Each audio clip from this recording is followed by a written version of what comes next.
Hello guys, in continuation of your last class, we shall continue the losses in transformer.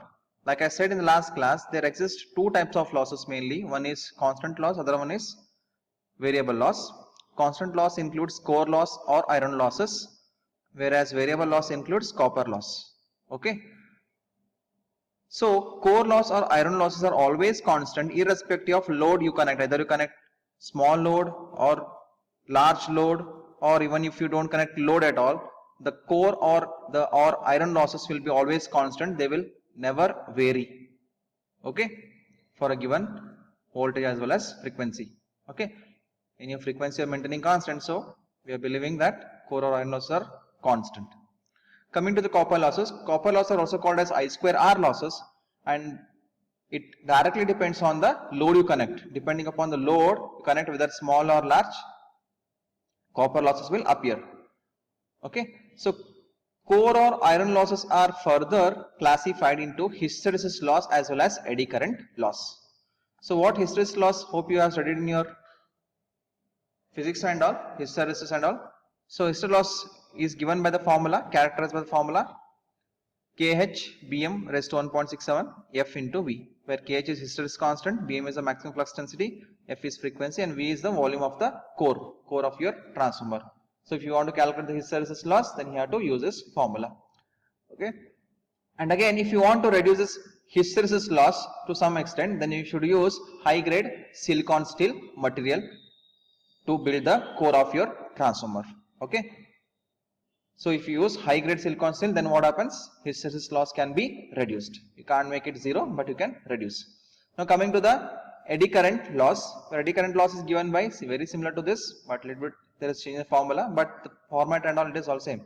Ke Bm square F square T, whereas Ke is eddy current constant and T is the thickness of the core.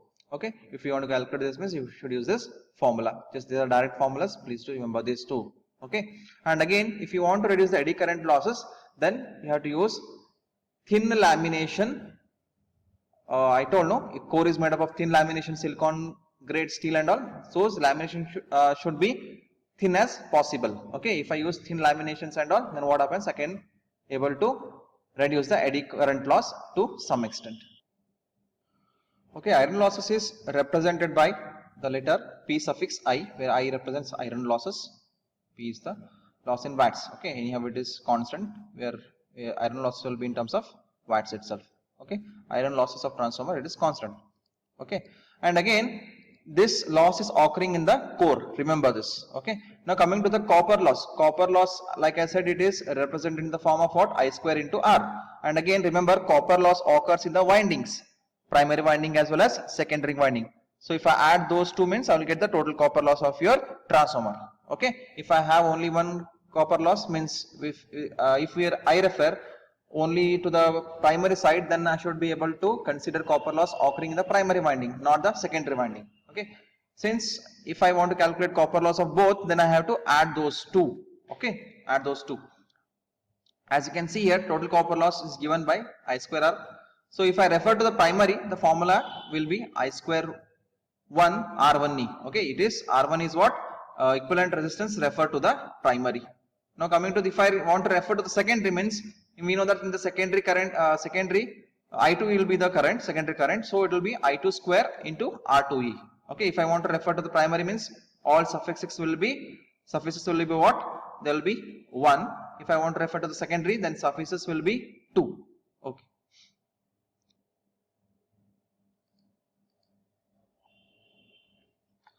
And we know that copper loss is proportional to the current, square of the current. Okay, if I ignore this R and everything, equivalent resistance, one thing what we come understand is PCU is proportional to the I square. Yes or not? Because I square is the term, and we are not bothering about whether it is referred to primary or secondary.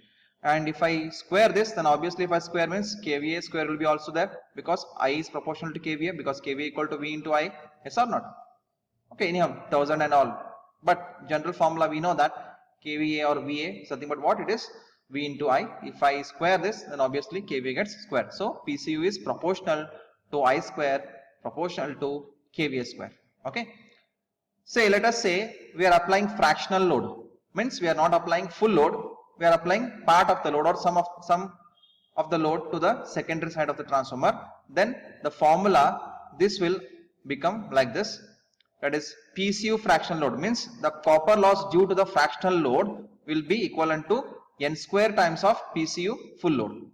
Okay. So N is what? N is nothing but your fractional load. This is the formula. Okay, because square is there everything, so it becomes N square. So to calculate copper loss due to fractional load, you should know copper loss due to full load. Okay, then you should know how much load you have applied. Then only you will be able to calculate what? Copper loss due to fractional load. Okay, for an instant you can see here they have considered half of the load. If half the load means the value of N will be 0.5, and copper losses on half load will be what? 0.5 square of PCUFL. So 0.5 square is nothing but what? 0.25 times that of copper losses on full load. Okay, this formula you should remember because these formulas will help while solving the problems. Now coming to the efficiency part, the efficiency formula of the transformer is given by P out by P in, when P out by divided by P out plus losses. We know that input is equal to output plus losses, so that's why they have written elaborated like this, P output plus P losses. By using this formula, there is no need to bother about what is the input and all. Directly, if I know losses, total losses, and if I know the power output, then we can easily calculate your efficiency. Okay, again I told you losses contains two losses, one is constant, one is variable. Constant is nothing but your PI, iron loss. PCU is nothing but your variable loss, that is copper loss. P out by P out plus PI plus PC. Okay, and again P output is given by in terms of V2I2 cos phi. Okay, because since we are bothering about at the secondary side, we are not referring to the primary and all, because output is always taken at the secondary side in your transformer depending upon the load condition and all.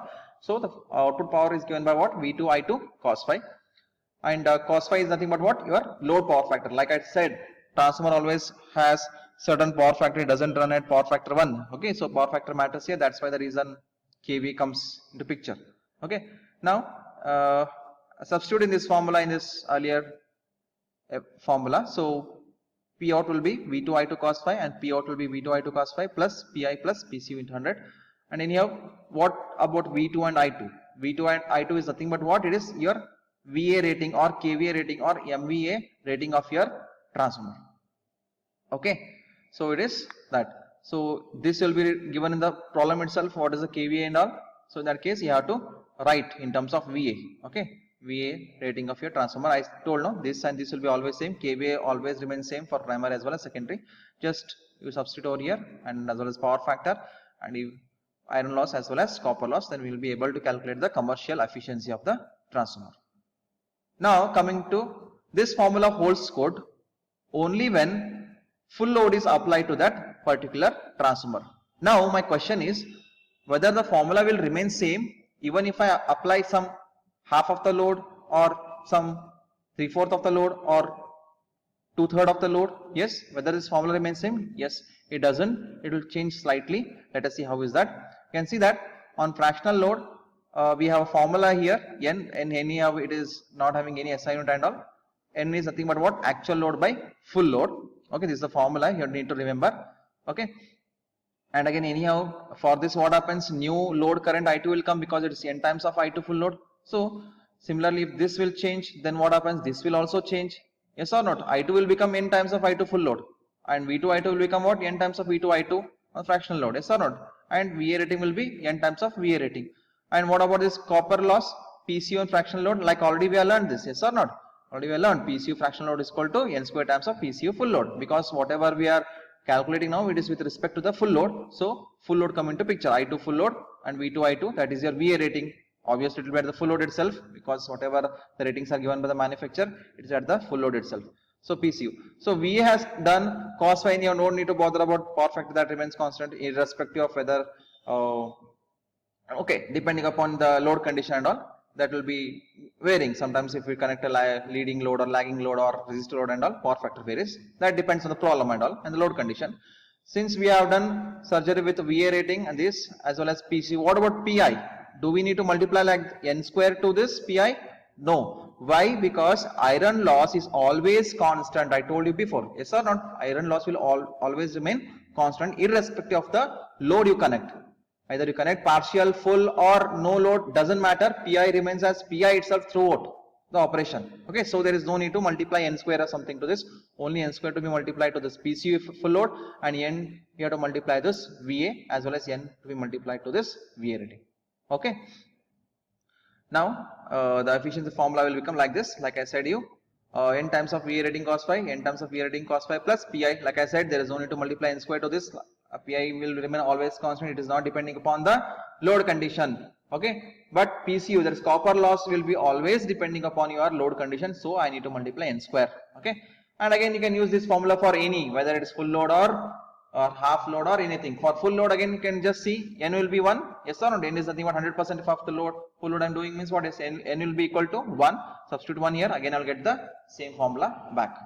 Okay, now coming to the condition for maximum efficiency. See, maximum efficiency of transformer is achieved only when iron loss of the transformer is equal to the copper loss of the same transformer. That is, when Pi is equal to PCU, then what happens? Then we can achieve the maximum efficiency condition. Okay, so this you need to remember. This is only possible when iron losses is equal to the copper losses of given transformer. So with this knowledge, the load current I2M, okay, that is obviously if maximum efficiency means, I think current will be also load current I2M, yes or not? Yes or not? Yes. I2M is equal to what? At if I want to calculate I2M, that is load current I2M during maximum efficiency. M represents maximum, I guess. The load current I2M at which maximum efficiency occurs is given by what? I2M is equal to square root of Pi by R2. This is a direct formula. Just remember, no need to go with the derivation and all.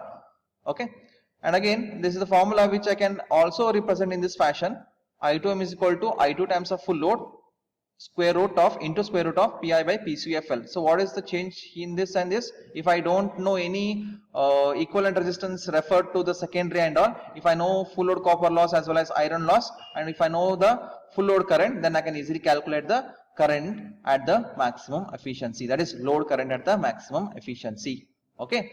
Now coming to this, as I2M is the load current at maximum efficiency, KVA rating also changes. Yes, KVA rating also changes. Just remember this formula or this formula. Okay, anyhow, remember this depending upon the question and all. We don't know how question appears. Yes or not? Because sometimes the variables change. The whatever the data gets changed. So what happens? We shall not rely on just one formula. Please to remember these two formulas, because based on these two formulas or this formula is depend upon. Just multiply. If I want to calculate KVA, if I want to calculate KVA at maximum efficiency, just multiply V to this. Not just V, it will be V2. Why? Because since it is suffix is 2, so obviously I need to multiply V2, not V1. Yes or not? Since we are calculating efficiency at the output side. Yes or not? So just multiply V2 here, then it's all done. If I multiply V2 means what happens? It becomes I2M into V2, and obviously here what happens? I need to multiply V2 here also, because if I multiply V2 means I need to multiply on the RHS side also. LHS equal to RHS, right? So if I multiply this V2, so here V2 I2 full load means what happens? That will be your KVA rating, yes or not, of the given transformer. Yes or not? Because I2 full load I am considering and V2 anyhow is constant. Okay. So that's what happens. That will become your KVA rating of your transformer, and again this will remain as it is, square root of Pi by PCU FL. Yes or not? Now coming to this, for maximum efficiency, we know that iron loss is equal to copper loss. So what will be the formula? This formula. Yes, for full load what happens? Anyhow n is equal to 1, and we know that for maximum efficiency Pi is equal to PCU, right? Substituting that itself, if Pi is equal to PCU means I can write it as 2 times of Pi. Yes or not? Because both, if they are same, then I can add those. So it will be 2 Pi, and hence maximum efficiency is given by same, that is VA for maximum efficiency cos phi divided by VA for maximum efficiency cos phi plus 2 Pi into 100. Okay, same, nothing change here, because I'm considering we are applying for full load and all, so n will be equal to 1. So here also n will be equal to 1, and here also what? N will be equal to 1. So for maximum efficiency condition will be what? Pi is equal to PCU, so it will be 2 times of Pi. Okay, because anyhow iron loss will be usually given in the problem, so we are referring in terms of Pi, not as PCU. Okay, if you know the copper loss, then it's not a big deal, because anyhow both are same. Either write 2 Pi or 2 PCU, doesn't matter. Okay, so VA for maximum efficiency cos phi divided by VA for maximum efficiency cos phi plus 2 pi into 100. Okay.